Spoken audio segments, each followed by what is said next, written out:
وعلیکم تو بسم اللہ السلام۔ الرحمن الرحیم، الحمد للہ وحدہ والصلاة والسلام علی من لا نبی بعدہ، اما بعد۔ اللہ تعالیٰ کا لاکھ لاکھ شکر اور احسان ہے، بہت زیادہ احسان اور کرم ہے کہ اللہ تعالیٰ نے ہم لوگوں کو اتنے اچھے درس میں پڑھنے کی توفیق عطا فرمائی۔ یقین مانیے میں صرف انشاءاللہ 5 منٹ کے اندر اپنی باتیں رکھوں گا۔ سب سے پہلے میں کچھ اپنے بارے میں بتا دوں تاکہ مطلب اشتیاق کا سکے کہ کتنا زیادہ شوق تھا۔ میں خطبہ خواب عبدالباسط مصری بنا ہے، یا میں اپنے بیٹا کو قاری عبدالباسط مصری کی طرح بناؤں گا۔ خواب میں دیکھا تھا میرے ابا جان نے، تو میں جب ہائی اسکول میں پڑھتا تھا تو میرے ابا جان نے میری ہائی اسکول کی تعلیم چھوڑا کر کے مجھے حفظ میں لگا دیا، اور الحمدللہ میں نے 18 مہینے میں حفظ قرآن کیا اور اپنے مدرسے میں ٹاپ کیا۔ اس کے بعد میں نے عربی حفظ، اردو حفظ پڑھا۔ اس کے بعد دارالعلوم دیوبند سے میں نے سبا عشرہ قاری ابوالحسن اعظمی صاحب کے ہاں میں نے کیا، اور میری فراغت دارالعلوم دیوبند سے ہوئی۔ میں نے وہاں ٹاپ کیا تھا، سیکنڈ ٹاپر تھا، اور دیوبند میں بابو ظاہر میں رہتا تھا 7 نمبر روم میں۔ اس کے بعد جب میری فراغت ہو گئی تو میرا نام عربی ادب کے لیے آیا، کیونکہ میرا اوسط اچھا خاصا تھا۔ بٹ مجھے یہ لگا، ابا نے کہا کہ بیٹا اب دین حاصل ہو گیا، دنیا بھی تھوڑا حاصل کر لو، کیونکہ دین کو دنیا حاصل کرنے کا ذریعہ نہ بناؤ، یہ اچھی بات نہیں ہے۔ اور میرا بھی شوق تھوڑا سا لگا کہ نہیں، دنیا کے اندر بھی کچھ ہونا چاہیے۔ اس کے بعد کیونکہ میں میٹرک انٹر پہلے ہی کر چکا تھا، اس کے بعد میری فراغت دیوبند سے ہوئی۔ اس کے بعد میں نے انگلش آنرس کیا، اور الحمدللہ مظفرپور یونیورسٹی میں نے ٹاپ کیا۔ اس کے بعد میں یو پی ایس سی کی تیاری کر رہا تھا، میں وائوا میں 2 نمبر سے چھٹ گیا، لیکن الحمدللہ وہاں بھی اچھا رہا۔ اور فائنلی اس کے بعد میں پٹنہ یونیورسٹی سے ایم اے کیا، اور پٹنہ یونیورسٹی میں نے ٹاپ کیا۔ اور خواہشات، ظاہر سی بات ہے، خواہش سے خواہش جنم لیتی ہے۔ اس کے بعد میں نے جے این یو کا ایگزام فارم بھرا، اور الحمدللہ پورے آل انڈیا لیول پر میں نے وہاں ٹاپ کیا۔ وہاں سے میں نے پی ایچ ڈی کیا، ایم فل کیا، وہاں بھی ٹاپ کیا، اور اردو اکیڈمی سے میں نے ایوارڈ لیا۔ اس کے بعد فائنلی میرا سلیکشن بہار اسٹیٹ جو بی پی ایس سی ہے، بہار پبلک سروس کمیشن، تو 2019 میں آل انڈیا لیول پر 4.5 لاکھ بچوں نے فارم بھرا تھا۔ میں نے الحمدللہ بی پی ایس سی میں ٹاپ کیا، اور الحمدللہ ابھی پٹنہ یونیورسٹی پٹنہ میں ایز اے پروفیسر کام کر رہا ہوں، اسسٹنٹ پروفیسر۔ یہ تو میری دنیا کی تعلیم ہے جو لائق اعتبار نہیں ہے، بٹ دنیا والے بہت عزت کرتے ہیں۔ تو ایک میرا شوق تھا کہ اللہ نے ہم کو حافظ بنایا، قاری بنایا، ٹریپل قاری بنایا، عالم بنایا، اور ماشاءاللہ میں تھرو آؤٹ ٹاپر رہا ہوں الحمدللہ ثم الحمدللہ۔ میں شروع سے ابھی تک جتنا میں نے ڈگری حاصل کی، چاہے اسکول کی چاہے مدرسے کی، سب میں نے ٹاپ کیا۔ بس ایک خواہش تھی کہ ہم مطلب مفتی نہیں بن پائے، اور ہم سے لوگ فتویٰ پوچھتے ہیں، اور میں فتویٰ دیتا بھی ہوں، بتاتا بھی جاتا ہوں مسئلہ الحمدللہ۔ بٹ ایک ڈگری اور ایک کہ کچھ مطلب ایک لگتا تھا کہ کہیں نہ کہیں کوئی عمارت تیار ہے، لیکن اس میں کوئی اینٹ خالی ہے جو عیب دار معلوم ہو رہا ہے۔ تو مجھے تو معلوم نہیں تھا، ایک میرا جاننے والا تھا علی گڑھ مسلم یونیورسٹی میں، اشتیاق نام تھا، اس کو میں نے کبھی دیوبند میں لے گیا تھا، اور دیوبند میں اپنے زیر سرپرستی اس کو رکھا تھا۔ اس نے ہم سے کہا کہ باسط بھائی ایک کورس ہے جو مفتی زبیر صاحب کراتے ہیں، تو آپ وہاں ایڈمیشن لے لیں۔ اور ہم نے کہا کہ نہیں، ہماری مصروفیت زیادہ ہے، کیونکہ میں ایگزام کنٹرولر بھی ہوں، پروفیسر بھی ہوں، موٹیویشنل اسپیکر بھی ہوں، تو گھوم کر موٹیویٹ کرتا ہوں لوگوں کو، تو اس لیے مجھے نہیں لگتا ہے کہ ہم کام کر پائیں گے۔ لیکن ظاہر سی بات ہے، ڈوبتے کو تنکے کا سہارا۔ میں نے کہا جو ہوگا دیکھا جائے گا۔ اللہ کا نام لے کر میں نے توکلت علی اللہ کہا، اور اس کا فوراً میں نے مفتی صاحب کو کال لگایا، اور مفتی صاحب سے جب میری بات ہوئی تو میری پریشانی تو 70% وہیں ختم ہو گئی کہ اب انشاءاللہ میں مفتی بن جاؤں گا، اور اچھا خاصا مفتی بنوں گا۔ کیونکہ مفتی صاحب کا جو مزاج ہے، نہ صرف زندہ دل، زندہ دماغ، زندہ جیسے ایک ادب والا انسان ہو، کیونکہ میں لٹریچر کا آدمی ہوں، لٹریچر پڑھاتا ہوں، لٹریچر سے بہت اچھی خاصی واقفیت رکھتا ہوں، تو جو ادب کا انسان ہوتا ہے وہ تھوڑا سا مطلب حشاش بشاش بھی ہوتا ہے۔ تو مفتی صاحب صرف مفتی نہیں ہے، وہ مطلب کہتے ہیں جس کو سورہ رحمان میں مجمع البحرین یلتقیان سے تعبیر کیا گیا ہے، اگرچہ وہاں بحر کی بات کی گئی ہے، دین دنیا دونوں کا جو سنگم ایک انسان کے اندر جمع ہوتا ہے، وہ مفتی زبیر صاحب ہے۔ ہم کو بہت خوشی ہوئی، اور مفتی صاحب تو ماشاءاللہ، مفتی صاحب سے میری باضابطہ لوگوں نے صرف ان کی آواز سنی ہوگی، مجھے تو مفتی صاحب کے ساتھ 2 دن کم سے کم رہنے کا موقع بھی ملا الحمدللہ. مفتی صاحب کے انداز سے، تحریر سے، تقریر سے بہت کچھ سیکھنے کا موقع ملا. مجھے بہت اچھا لگا. بلا مبالغہ میں کہہ سکتا ہوں کہ مفتی صاحب کے درس سے اور پڑھانے کا جس کو ہم کہتے ہیں art of teaching is marvelous and very very awesome. I like don't but I love. مجھے محبت اتنی زیادہ، اتنے اچھے انداز میں پڑھاتے ہیں کہ کن سے کن ذہن بھی انسان ہو تو وہ آرام سے سمجھ سکتا ہے اور سیکھ سکتا ہے. تو بس خلاصے کے طور پر کہ جتنے ساتھی تھے، بلکہ 1-2 ساتھی تو بہت جذباتی بھی تو ہو گئے تھے. ایک دن میں نے کچھ پوچھا کہ ایگزام میں کہاں کہاں سے آئے گا، تو کسی نے ہمیں فوراً ریئیکٹ کیا، جبکہ ان کو رسپانس کرنا چاہیے تھا. ان کو پتا ہونا چاہیے کہ بھائی ہو سکتا ہے مے بی آپ کے ہاں ذمہ داری نہ ہو اور دوسرے کے سامنے ذمہ داری بھی ہو سکتی ہے. مفتی صاحب نے فوراً میوٹ کر دیا تاکہ باتیں آگے نہ بڑھے.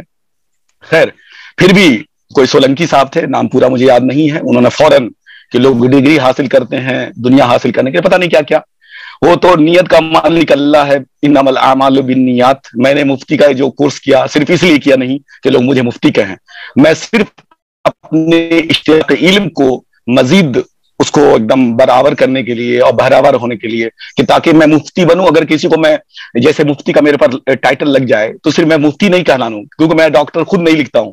جبکہ مفتی زبیر صاحب نے میرے نام کے سامنے ڈاکٹر عبدالباسط حمیدی کر کے میرا واٹس ایپ وہ بنایا ہے زوم پہ، جبکہ میں اپنے آپ کو ڈاکٹر بھی نہیں کہتا ہوں کیونکہ ڈاکٹر سے بڑا مفتی ہے، بٹ میں عبدالباسط حمیدی کہلانا زیادہ پسند کرتا ہوں.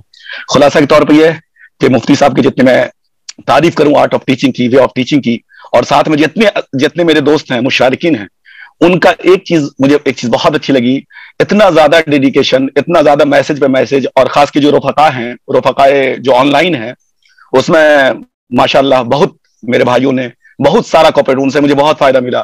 ایک خاص طور سے میں ابراہیم بھائی کا نام لوں گا. ابراہیم صاحب جو میڈیکل آفیسر ہیں بھوپال والے، ابراہیم خان صاحب، انہوں نے باضابطہ جب میں نے بھیجا تھا تو انہوں نے مجھے انفرادی طور پر مجھے میسج کیا، اور میں جو میں نے ان سے کہا الحمدللہ ابراہیم بھائی نے ہمیں وہ چیزیں دستیاب کی. میں ان کا خاص طور سے شکریہ ادا کرتا ہوں. مفتی صاحب کے احسان کو تو میں کبھی بھلا نہیں سکتا، کیونکہ ڈوبتے کو تنکے کا سہارا. تو بس اللہ تعالیٰ سے دعا ہے کہ مفتی صاحب کے اللہ تعالیٰ صرف مفتی صاحب کے علم سے فیضان علم جو ہے وہ ہمیشہ بالکل اس پرشانت مہاساگر کی طرح، اوشین کی طرح ہمیشہ سب کو سیراب کرتا رہے. اور مفتی صاحب کے لیے میں دعا کیا کر سکتا ہوں، بس اتنا دعا کر سکتا ہوں کہ اللہ تعالیٰ مفتی صاحب کی عمر میں برکت عطا فرمائے. علم کے اندر جو اللہ نے علم دیا ہے، اس علم کے اندر ساری دنیا والے جتنے بھی ہیں، پورے دین دنیا انٹرنیشنل لیول پر مفتی صاحب کو اللہ تعالیٰ مقبولیت، شہرت، عزت، دولت، صحت، سب چیز عطا فرمائے. اور مفتی صاحب کا خواب ہے، ڈرا نہیں بلکہ خوابندہ تعبیر کیا، تو مجھے اللہ کی ذات سے 100% یقین ہے کہ مفتی صاحب کا خواب انشاءاللہ شرمندہ تعبیر ہوگا. اللہ تعالیٰ مفتی صاحب کے علم کے ساتھ ساتھ مفتی صاحب کے جو مشن ہے اور وہ ویژن ہے، جو مشن ہے، ہم لوگ سے جتنا ہوگا انشاءاللہ اپنی جان سے انشاءاللہ میں مفتی صاحب کے ساتھ انشاءاللہ ایک موسیٰ اور ہارون کی طرح انشاءاللہ میں کھڑا رہوں گا. ہاں، اپنے سے بھی، دوسروں سے بھی، جہاں سے بھی ہوگا انشاءاللہ جتنی مدد ہوگی، کوشش ہوگی، میں کوشش کروں گا.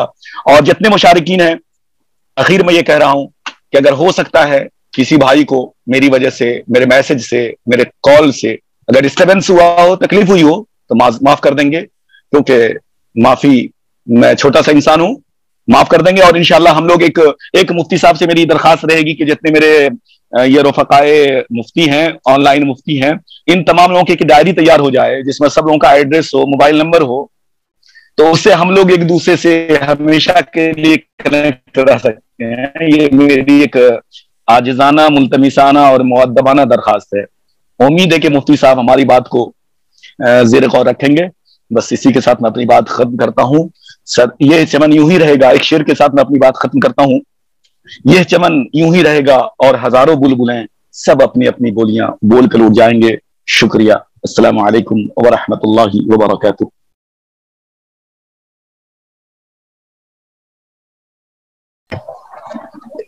یہ چمن یوں ہی رہے گا اور ہزاروں بلبلیں سب اپنی اپنی بولیاں بول کر اڑ جائیں گے. یہ ڈاکٹر بہت اچھے انداز میں اپنے تاثرات کو پیش کر رہے تھے. سامعین، اب ہمارے تاثراتی پروگرام کا سلسلہ ختم ہو چکا ہے. میں آپ حضرات کا بہت بہت شکر گزار ہوں کہ آپ بڑے صبر و سکون کے ساتھ تشریف فرما ہیں اور پروگرام کو کامیاب بنانے میں ہمارا ساتھ دے رہے ہیں۔ واقعتاً آپ کو احساس تھا کہ صبر کا پھل میٹھا ہوتا ہے، لہذا بلا کسی تمہید و تاخیر کے حامی قرآن و سنت، قاطع بدعت، محقق زمان جناب حضرت مولانا مفتی ضیاء الحق صاحب قاسمی آپ کے روبرو ہونے والے ہیں۔ آپ کی باتیں سننے کے بعد دل جذبہ عقیدت سے لبریز ہو جاتا ہے، آنکھیں نشے الفت سے مخمور ہو جاتی ہیں اور لب اظہار محبت پر مجبور ہو جاتے ہیں۔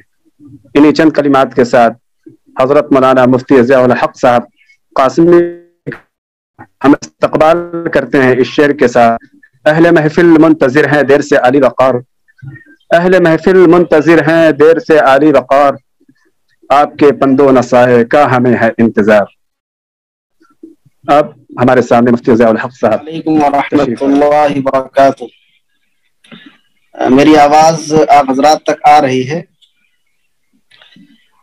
اس وقت ہمارے جو مہمان خصوصی ہیں اور بلکہ اس پروگرام کے سمجھیے روح رواں اور میر کارواں ہیں اور سب سے اہم خطیب ہیں حضرت مولانا مفتی ضیاء الحق صاحب قاسمی دامت برکاتہم العالیہ، جو ہمارے صرف دوست نہیں ہیں بلکہ ہم پیالہ اور ہم نوالا ہیں۔ اور یہ سمجھیے کہ جس طریقے سے رسول اللہ صلی اللہ علیہ وسلم کے یار غار حضرت صدیق تھے، ویسے ہی ہمارے یار غار مفتی ضیاء الحق صاحب ہیں۔ آپ ہمارے اصل گاؤں ہی کے رہنے والے ہیں اور رشتے میں میرے چچا بھی لگتے ہیں، اور مزید فضیلت یہ ہے کہ آپ نے دارالعلوم دیوبند سے تعلیم حاصل کی، عالمیت کی، اور المعہد العالی الاسلامی حیدرآباد سے افتاء کا کورس مکمل کیا ہے۔ ہم سے 2 سال جونیئر تھے اور ہمارے ساتھ ہی وہاں پر گئے تھے، اور ماشاءاللہ بہت ہی اچھی استعداد کے مالک ہیں۔ فقہ و فتاوی میں صرف سرسری نظر نہیں بلکہ کہ جو بھی لکھتے ہیں پڑھتے ہیں اس میں گہرائی اور گہرائی کے ساتھ اس کو سمجھ کر مولانا جوابات بھی دیتے ہیں، بعض فتاوی بھی لکھے مولانا نے۔ اور سب سے اہم بات یہ ہے کہ فکر کے اندر سلامتی پائی جاتی ہے اور امت کے لیے ایک مفید فرد ہے۔